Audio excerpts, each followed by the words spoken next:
Elegance is quiet. It whispers. A boy who survived war. A man who reinvented the suit. A name that became a way of life. On September 4th, 2025, Giorgio Armani passed away at the age of 91. News to bring you from Italy. We're being told that the fashion designer Giorgio Armani has died at the age of 91. Yet the secret of his power was never about adding more, but about taking away, line by line, distraction by distraction, until only intention remained. This is the story of how essential elegance became style, how discipline became seduction, and how a soft-spoken Italian turned restraint into the most persuasive language in fashion. Giorgio Armani was born in Piacenza in 1934, into a family short on money but long on dignity, polished shoes, pressed collars, quiet pride. Then the air raids came. In the chaos of the late war, an unexploded shell detonated. The boy spent weeks in hospital, his eyesight in doubt, fear stitched into memory. That brush with darkness taught him to search for light, and he found it inside the cinema. Frames of silver taught proportion and character, how a collar could define a man, how a hem could change a mood. After the war, the family moved to Milan. He tried medicine, seeking certainty. Compulsory service placed him in a military hospital. The city was rebuilding. So was he. His mother taught rigor without harshness. Repair a button, shine a shoe, stand straight even when luck bends you.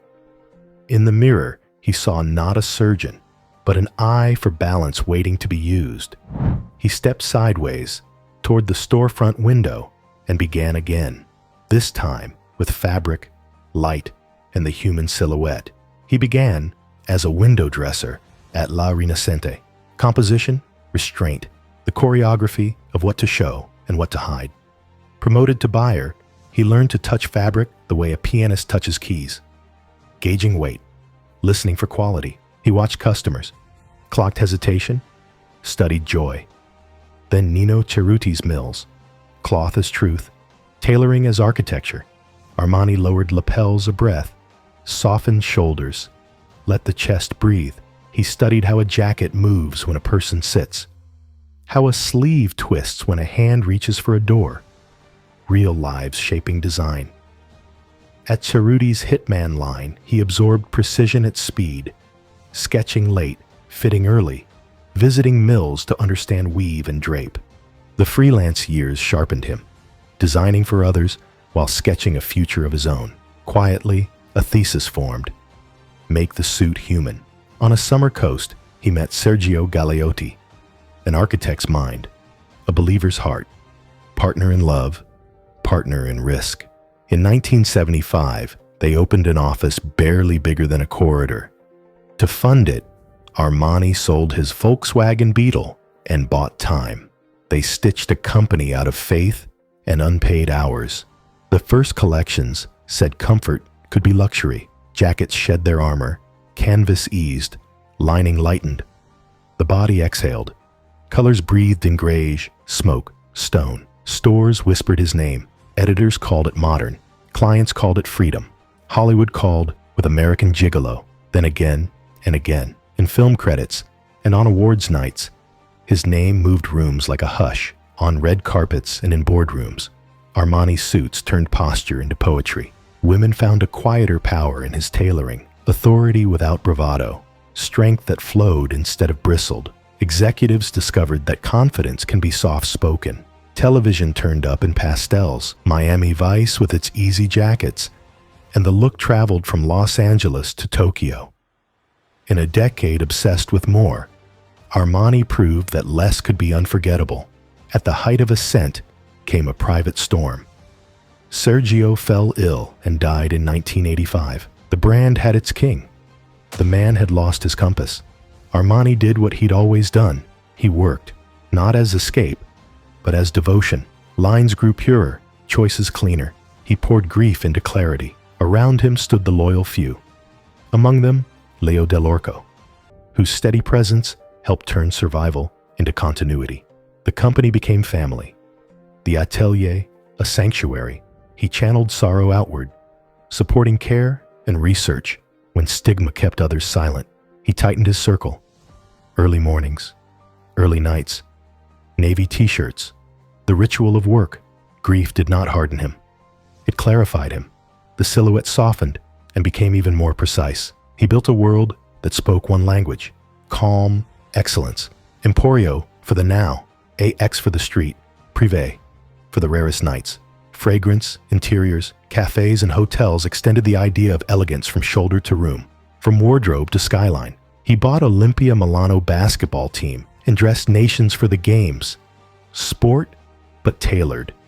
Competitiveness with composure. He lent his eye to an electric city car, refining a special Fiat 500 with quiet glamour. His taste in automobiles remained discreet, like his clothes. Armani Casa translated his palette into space. Nobu and the Armani cafes gave it flavor. Hotels opened in Dubai and Milan. When the city clamored, he chose the sea.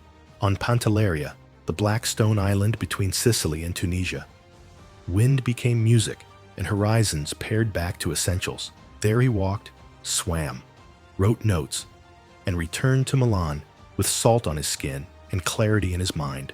Armani was a completist. He set the lighting, chose the soundtrack, adjusted a cuff by a millimeter, a collar by a thought. He approved ads, store architecture, the pace of a runway, even the distance between seats. He banned fur, as luxury learned new ethics, and told students that fashion exists for people, not pedestals. He preferred a navy t-shirt and early nights, proof that rigor can be gentle. His mantra fit on a label: elegance is to be remembered, not noticed. When critics accused him of sameness, he replied with a museum-scale retrospective that revealed theatrical gowns beside quiet suits, a full vocabulary, not a single phrase. Minimalism in idea, maximalism in care. Into his late 80s, he kept sketching. When illness kept him from a runway for the first time, he watched every minute via live stream and sent notes from home. Still, the eye in the room. He cut his succession the way he cut a jacket, patiently, precisely, entrusting the future to family and the hands that built the house. In a final reflection, he admitted one regret: too many hours of work, not enough with friends and family. The tributes arrived almost before the news had finished traveling. Re Giorgio, King Giorgio, the gentleman of Milan. On a September day, he died surrounded by loved ones. Milan left flowers. Hollywood sent memories. Colleagues repeated one word: dignity. What remains is a silhouette against time. Shoulders that release, colors that calm, independence chosen over applause.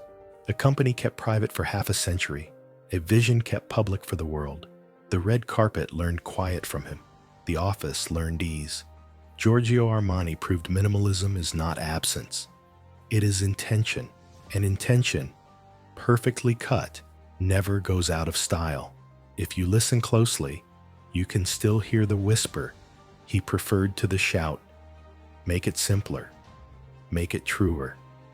Make it yours.